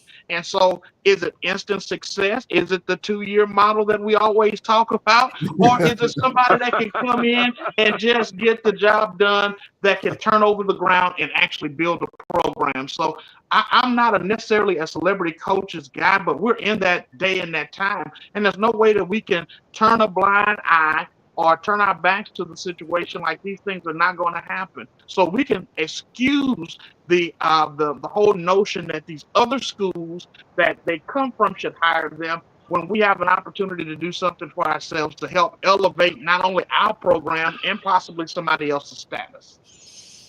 Well, I think they will look back. History will show Coach Sanders. And by the way, his first year wasn't exactly burning the wheels off, right? Yeah. It took some time. Coach Oliver at North Carolina Central. So in the beginning. Look where you have to grow. It's just like you grow. You have a flower bed. You grow your flowers. They just don't come up automatically like that. Now, that might be strange for a guy like me who gets associated with a 2-year contract. I still don't know how that and maybe I should get the author of who told me about this at Southern University. He's the chairman of the board now. And I did talk with him briefly last week. Told him congratulations, although I don't understand how he's back as chairman of the board on the board again. But with him, he told me, he said, Carlos, the days of a 5 or 6 year contract up front is the way he phrased it. It's not going to happen at Southern University anymore. And if we look at it, it hasn't. Now, It's been 3 with a 4th year option. I think in a couple of cases, it's been a 4-year with a 1-year option. So with that being said, Wheeler and the panel, the conversation will still keep coming up. But if you kind of look at the assessment besides Coach Sanders and besides Eddie George, who he struggled almighty, right? Mm-hmm. At first. I think it's just going to be most of that. Talk and conversation. The basic tenets are still the same, Carlos. You gotta be able to recognize talent. Gotta be able to recruit talent. Gotta be able to develop talent. All the basics they will never go away. And I would venture to say that if it wasn't for the transfer portal, Deion Sanders probably wouldn't not have moved as far as fast as he did. If the transfer portal was not an issue, I see him struggling just like everybody else is struggling or was struggling, trying to get players in, trying to get things done, trying to develop, folks, that sort of thing. So, I mean, the basics don't change. Yeah. But when you're a downtrodden program, when you're on the downslope, there's nowhere to go but up. But you got to recognize. But Jackson wasn't a down. You have to recognize. Before Coach Sanders got there, Jackson went a decade without. Remember, they let Rick Comagee go. He wound up at Valley. Look at how many coaches. But I think he was somewhat successful, right? He was very successful. Comagee was successful, but he went to 2 straight SWAC championship games, and they got rid of him. I mean, that's a whole other story. But why does that sound familiar? Well, I mean, went to 2 straight, and what happened? He got fired. Yeah. Okay. All right. He got fired. But what I'm saying is that when you're looking at potentially a celebrity coach or just trying to go, you're trying to go for it. I mean, and Ashley Robinson rolled the dice big time on that. He really did. He rolled the dice and he came up big. And now look at where he is in terms of HBCU athletic directors, getting awards every week and deservingly so. And so sometimes when your program is at that level, sometimes you got to say, what the heck, let's go. And I think, now we're only talking about the bottom feeder programs that haven't won in a while. Sometimes you got to roll that dice. And I think where Jackson was pre-Deion Sanders, the last several coaches, Harold Jackson and others, Ashley rolled the dice and it came up big for him. So some of our programs are at that point. Some of our programs, maybe Norfolk's at that point. Struggling in attendance, struggling to win games, trying to get the fans excited. Michael Vick, your state's own, homegrown, all that. Maybe that puts more fannies in the seats. It's a gamble, no matter who. And Wheeler Brown knows this as an AD. Yeah. No matter who you hire, you can hire Bill Belichick, who interviewed for North Carolina the other day. It's a gamble. No matter who you hire, it's a gamble. There's no guarantee it's going to work. Might not be a good fit. Might not, but as an AD, sometimes you got to just, when your program is down, when you haven't won, sometimes you got to roll the dice. You get to that point. I don't think you got to be true to yourself. You got to be true to who you are. Ultimately, like you said, Charles. Sometimes you might want to roll the dice, that sort of thing. I mean, I'm more of a traditionalist, I guess, is what you may call it. I like pretty much tried and true things, that sort of thing, and I'm not a gambler like that. Yeah. I mean, and I believe in rewarding people who have come up the hard way, who have been in that line, who have, toiled, through, going, get the donuts and the coffee and all that, and work their way up, to where they're in a position now to look at, a kind of a head coaching position, that sort of thing. I mean, I look at the boy that just got hired at A&T. Sean Gibbs. He started out as a GA. Started out as a GA, worked himself up, that sort of thing. Now he's a head football coach at the largest HBCU in the nation. Wow. So I mean, there's still room for the old way. It's just like you said, I don't want the new way to become the norm. But if somebody wants to roll the dice on it, and they feel good about it, by all means, do you, as the young folks say, but that's just not, just not something that I believe in. Yeah. And I just, Yeah, I just think I'm not saying every program's going to do that, but I'm saying when you have a history of losing and not doing well, and you've gone through ADs like you drink a glass of water, just every other year you're flipping it. At some point in time, I mean, yeah, you got to keep grinding, but at the same time, you lose fan base, you lose support, you lose donations, you lose your collectives, things like that. So now, what have you got to lose? I mean, you've heard one of our politicians say, "What have you got to lose?" And I don't agree with that in that context. But I'm just saying that's kind of where some of us are. I think. But I think Valley hiring and Ed Reed. I'm just throwing that out there. Yeah. Valley hiring and Ed Reed, they still gonna be Valley. Right. It's not gonna make a difference. Just like Wade was 2-21. At the end of 2 years, I mean, they'll be lucky if they 1-22. I mean, it's just, it's the nature of what that school is about right now in terms of not putting in the resources necessary or not having the resources or whatever the excuse is. They need to look at another avenue. Maybe it's moving down to D2. Maybe it's going NAIA. They need to look in another direction, okay, for that success if they're not willing to invest in terms of improving their stock. Ossie, you're a man of a lot of things. You remember the old saying, "For me in my house"? Yes, sir. That's what I'm going to do. Now, I can speak, and guess what? For Southern University, Coach Banks said, we don't have to go that route. And he didn't. 1 minute left.